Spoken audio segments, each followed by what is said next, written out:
Assalamualaikum warahmatullahi wabarakatuh. Halo teman-teman semuanya. Di sini saya akan mencoba memaparkan materi tentang sejarah pemikiran ekonomi Islam pada pemikiran Al-Ghazali. Materi yang akan saya sampaikan ini ada 3 pokok pembahasan, yaitu 1. Riwayat hidup Al-Ghazali, 2. Karya-karya Al-Ghazali, dan ketiga, pemikiran ekonomi pada masa Al-Ghazali. Riwayat hidup Al-Ghazali. Al-Ghazali memiliki nama lengkap yakni Hujjatullah Islam Abu Hamid Muhammad bin Muhammad Al-Tusi Al-Ghazali. Lahir di Tus, sebuah kota kecil di Khurasan, Iran pada tahun 450 Hijriah atau 1058 Masehi. Sejak kecil, Imam Al-Ghazali hidup dalam dunia tasawuf dan ia tumbuh dan berkembang dalam asuhan seorang sufi setelah ayahnya yang juga seorang sufi meninggal dunia. Sejak muda, Al-Ghazali sangat antusias terhadap ilmu pengetahuan. Ia pertama-tama belajar bahasa Arab dan fikih di kota Tus, kemudian pergi ke kota Jurjan untuk belajar dasar-dasar usul fikih. Setelah kembali ke kota Tus selama beberapa waktu, ia pergi ke Naisabur untuk melanjutkan rilah ilmiahnya.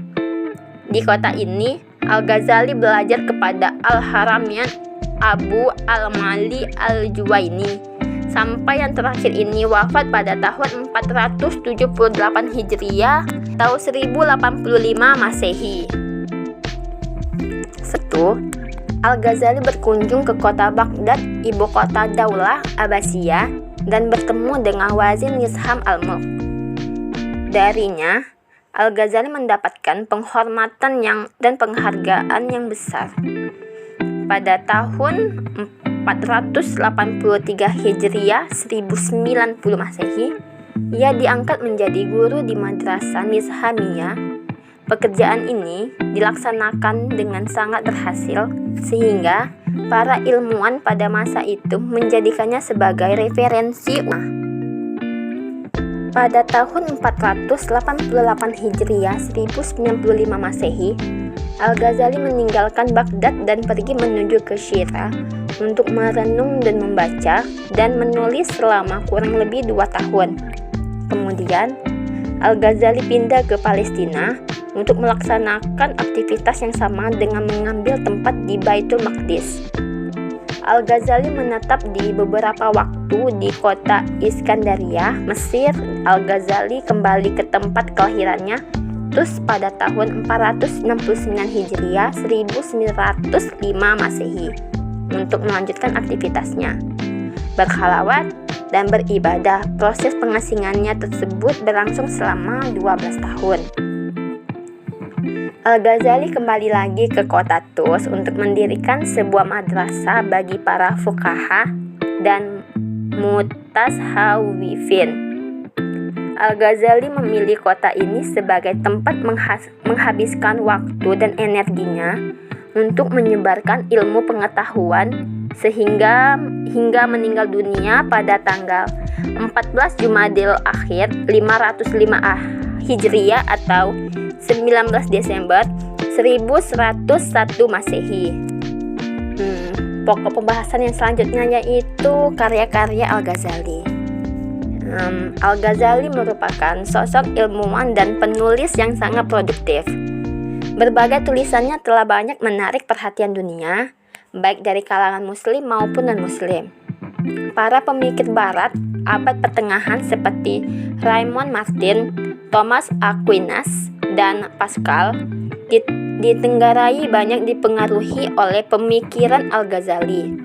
Pasca periode Sang Hajatullah ini, berbagai hasil karyanya yang telah banyak diterjemahkan ke dalam berbagai bahasa seperti Latin, Spanyol, Yahudi, Prancis, Jerman, dan Inggris dijadikan referensi dan kurang lebih dari 44 pemikir barat. Al-Ghazali diperkirakan telah menghasilkan 300 karya tulis yang meliputi berbagai disiplin ilmu seperti logika, filsafat, moral, tafsir, fikih, ilmu-ilmu Al-Quran, tasawuf, politik, administrasi, dan perilaku ekonomi. Namun demikian, yang ada hingga kini hanya 84 karya. Di antaranya yaitu Ihya Ulum al-Din, Al-Mumkits min al-Dahlal, Tahafutal Falasifa, Minhaj al-Abidin, Mizan al-Amal, Syifa al-Galil, dan Al-Tibrar Masbuk fi Nasihat al-Muluk. Pokok pembahasan selanjutnya dan yang terakhir yaitu pemikiran ekonomi Al-Ghazali.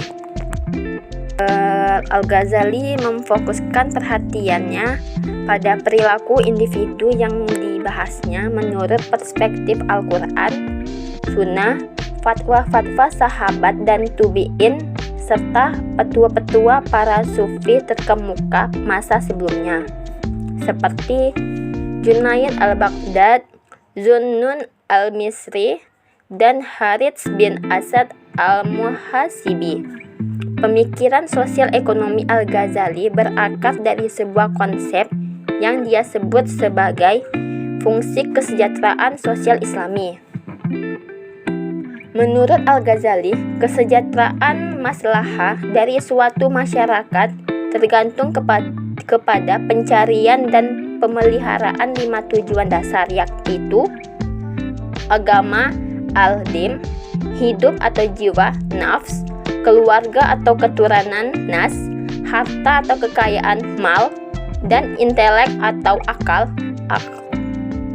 Ia menitik beratkan bahwa sesuai tuntunan wahyu, tujuan utama kehidupan umat manusia yaitu untuk mencapai kebaikan di dunia dan akhirat, maslahat al-din wal dunya. Al-Ghazali mendefinisikan aspek ekonomi dari fungsi kesejahteraan sosial dalam rangka sebuah hierarki utilitas individu dan sosial yang tripartit, yakni kebutuhan darurat, kesenangan atau kenyamanan hajar, dan kemewahan tahsinat. Hierarki tersebut merupakan sebuah klasifikasi peninggalan tradisi Aristotelian yang disebut sebagai kebutuhan ordinal yang terdiri dari kebutuhan dasar, kebutuhan terhadap barang-barang eksternal, dan kebutuhan terhadap barang-barang psikis. Kunci pemeliharaan dari kelima tujuan dasar ini terletak pada penyediaan tingkatan pertama, yaitu kebutuhan terhadap makanan, pakaian, dan perumahan. Pembahasan Al-Ghazali mengenai berbagai permasalahan ekonomi terdapat dalam kitab Ihya Ulumuddin. Beberapa tema ekonomi yang dapat diangkat dari pemikiran Al-Ghazali ini diantaranya yang mencakup pertukaran sukarela dan evolusi pasar, 2. Aktivitas produksi, 3. Barter dan evolusi uang, yang keempat yaitu peranan negara dan keuangan publik.